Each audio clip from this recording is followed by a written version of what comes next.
Kebetulan sih kita di sini menerima pengobatan gitu ya. Itu kita ikhlas. Ada yang ngasih ya kita terima, alhamdulillah. Kalaupun gak ada yang ngasih nggak apa-apa. Yang penting kan kita hanya menolong, berusaha dan berdoa. Yang mengabulkan kan hanya Allah Subhanahu Wa Taala. Tapi pernah nggak Bunda mengalami sebuah masa di mana memang benar-benar jatuh sejatuh-jatuhnya ya, dalam posisi yang serendah-rendahnya gitu? Ada nggak? Atau kemudian memang dari kecil sudah terlahir enak terus berkelimpahan?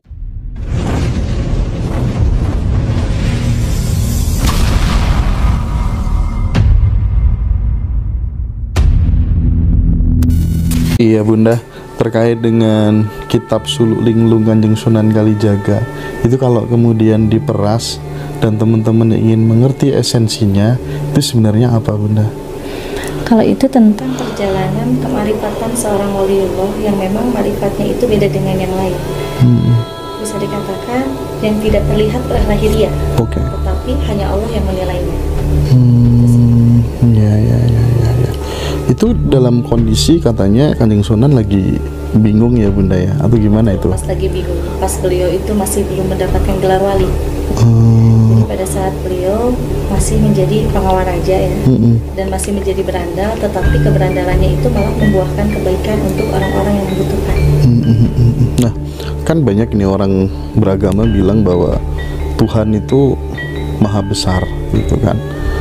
Padahal dia sering menyebut Tuhanku loh. Tuhanku itu kan berarti kan punyaku. Nah sebenarnya Tuhan itu kecil apa besar itu? Mendeskripsikan Tuhan menurut Bunda Tania itu sebenarnya bagaimana?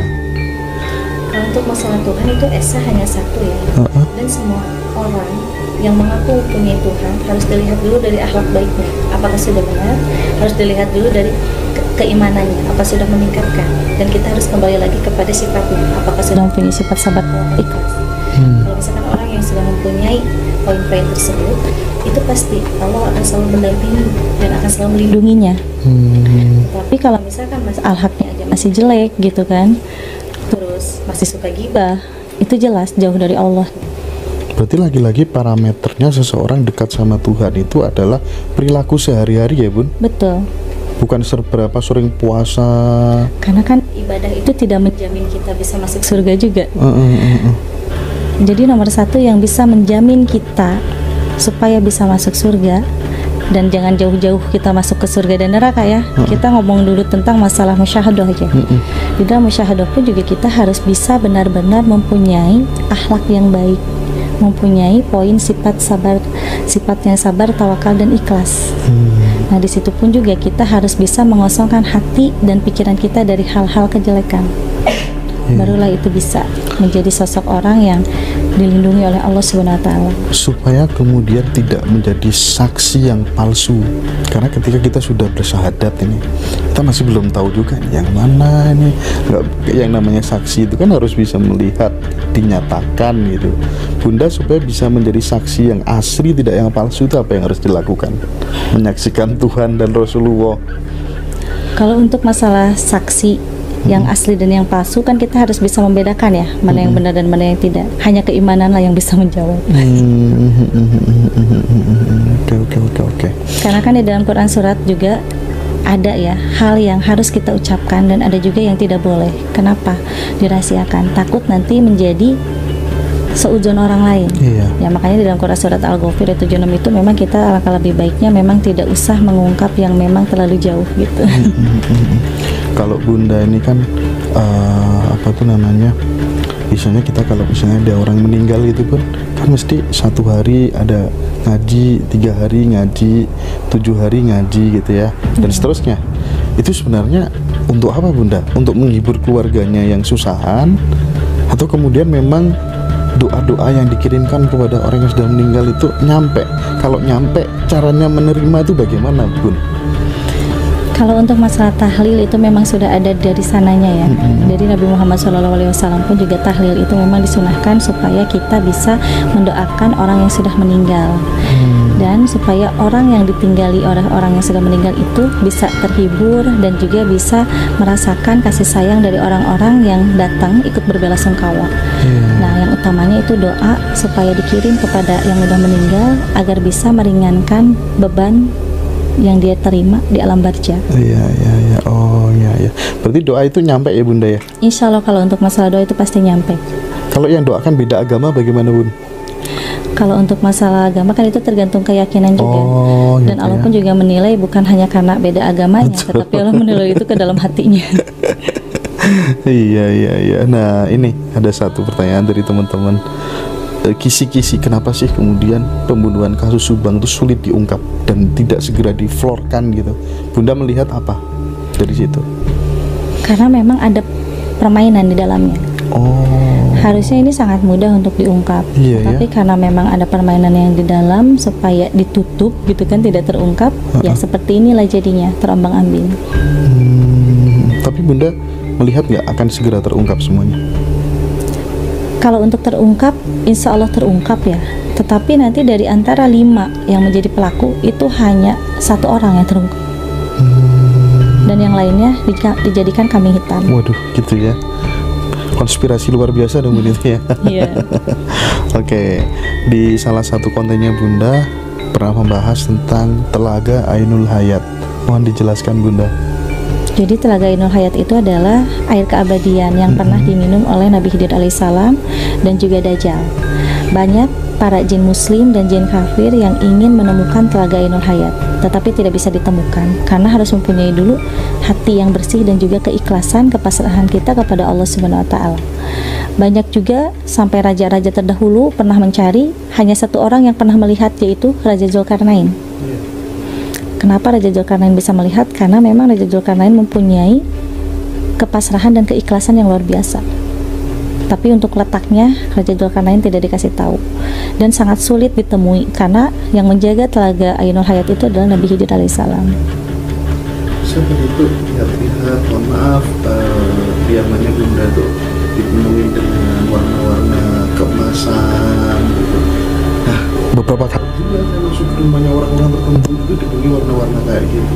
Apakah memang ada kekuatan energi yang berbeda dengan warna kuning keemasan itu Bun? Insya Allah gak ada sih, itu karena hobi aja. Karena kebetulan saya memang hobi dengan warna putih dan gold. Kirain itu supaya menarik apa begitu.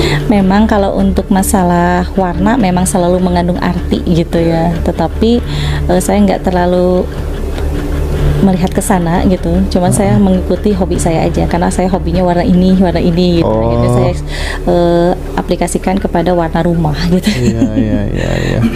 Bunda kalau misalnya ada orang berobat ya nih, terus kemudian dia benar-benar nggak mampu begitu, bagaimana Bun? Yang sudah Bun? Kebetulan sih kita di sini menerima pengobatan gitu ya.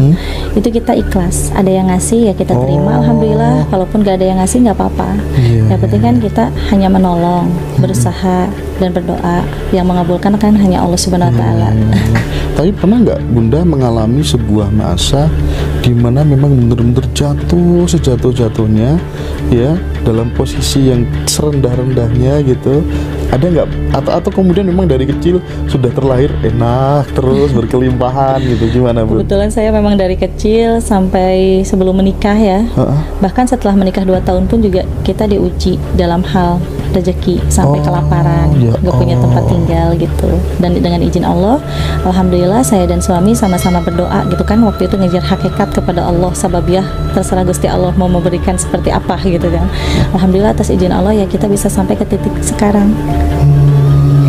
Bisa dibagi dong Bun, kisi-kisi sama suami supaya saudara-saudara kita yang berada di level terendah ini tidak kehilangan harapan, masih punya ekspektasi. Nah kira-kira langkah-langkahnya yang paling mudah diterapkan saja apa Bun supaya kemudian bisa bangkit dari keterpurukan finansial? Kesatu itu jangan pernah mengeluh, dan keyakinan kita kepada Allah Subhanahu wa taala itu harus kuat. Dan kita nggak boleh berhusnudzon kepada Allah, kita nggak boleh berseujon kepada Allah, kita harus berhusnudzon dan bermuhasabah hidup. Insya Allah di situ kita akan diberikan petunjuk yang bisa mengantarkan kita ke titik sukses. Kalau rahasia dari memberi dan berbagi sendiri, menurut Bunda, apakah memang jika kemudian jiwa kita itu pemurah, suka mengasihi sesama, menolong orang-orang yang tertindas, itu apakah kemudian akan menjadikan diri kita sendiri juga akan berkelimpahan Bun? Ada efeknya nggak itu sebenarnya? Kalau untuk sedekah itu jelas ya, karena kan janji Allah, sebagaimana kita memberi pasti akan Allah berikan yang lebih. Cuman niatnya kita memberikan jangan ada maunya gitu kan. Kita harus memberi dengan ikhlas gitu. Hitung-hitungan ya. Ya kalau gitu kan namanya hitung-hitungan. Iya. Jadi harus ikhlas itu sih. Dan kalau kita mampu ya kita berikan. Kalau misalkan kita nggak mampu, yang namanya sedekah itu kan bagi saya wajib. Iya. Gitu kan. Ya apapun yang ada kita santunkan kepada orang yang berhak. Tapi kadang kita udah merasa, oh aku lu sudah lama jadi orang baik, ya kan? Tapi kok setiap berdoa kok nggak dikabulkan sama Tuhan. Nah, rahasianya supaya doa itu langsung terkabul itu gimana, Bunda? Nah, di situ kita harus tafakur. Kalau misalkan doa kita belum terkabul ya, nah kita harus bisa benar-benar bertafakur diri. Berarti ada apa? Iya. Hilangkan sifat gibah itu sih. Karena kalau kita menjelekan orang lain, itu akan menimpa ke dalam diri kita sendiri. Dan doa kita pun juga akan ditangguhkan. Dan dosa-dosa kita apa? Kita harus tafakuri, dan di situ kita taubatan nasuha, membacakan istighfar. Insya Allah di situ kita akan dikabul oleh Allah Subhanahu Wa Taala. 5 menit lagi Pak Haji, mumpung ketemu sebentar. Ini tentang Satrio Piningit dan Ratu Adil, Bunda. Banyak sekali perspektif. Menurut Bunda itu sosok manusia kah, atau kemudian hanya sebatas pembelajaran dari para leluhur Nusantara? Itu insya Allah sosok manusia, karena sudah terlahir ke dunia ini, bahkan mempunyai ciri-ciri yang akurat, yang nantinya itu akan bisa dibuktikan oleh orang banyak gitu. Berarti ini belum keluar ya, Bun? Belum keluar, karena memang masih belum dewasa ya, masih kecil. Cowok, Bun? Laki-laki? Insya Allah cowok. Laki-laki ya. Prediksinya Bunda, di tahun berapa akan mulai nampak, Bunda? 2035 ke atas, insya Allah itu udah mulai ada kembang-kembangnya tercium Satria Piningit. 2035 ke atas. Betul. Itu ada efek terhadap kejayaan Nusantara, Bunda? Jelas, karena beliaulah yang nanti akan bisa memakmurkan seluruh rakyat yang ada di Indonesia dan juga di berbagai dunia. Artinya gini, ketika beliau punya peran untuk memakmurkan, berarti kan beliau harus terlibat ke dalam pemerintahan. Nah, artinya saya ingin mencari jawaban dari Bunda. Pemerintahan kita sekarang ini kan, mohon maaf Bun, kotor Bun demokrasi kita ini, Bun. Nah, padahal leluhur kita dulu kerajaan sistemnya. Betul. Bunda melihat nggak nanti republik ini akan berganti lagi ke arah kerajaan?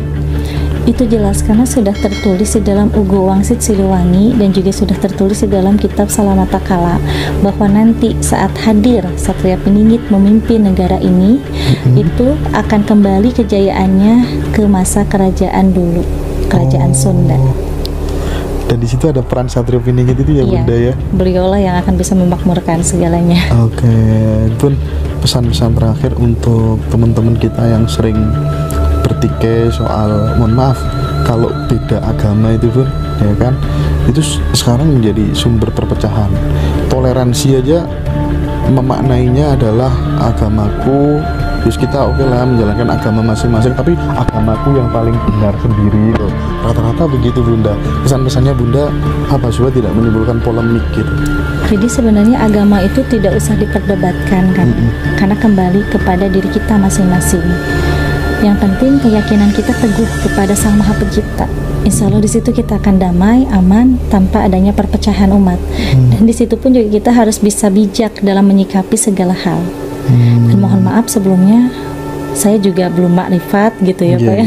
Saya juga belum dan saya pun juga tidak mengakui saya mempunyai laduni. Tetapi atas izin Allah saya diberikan anugerah yang memang saya terima dengan ikhlas, dan mumpung saya masih dipercaya, saya ingin melakukan hal baik kepada orang-orang yang membutuhkan. Semua atas izin Allah. Bunda Tania, terima kasih banyak atas waktunya. Sama-sama. Kita diterima dengan sangat baik. Mudah-mudahan panjenengan, Pak Haji, dan teman-teman semua di sini diberikan kesehatan oleh Allah SWT. Amin, amin. Makasih Bunda. Assalamualaikum. Sama-sama. Waalaikumsalam.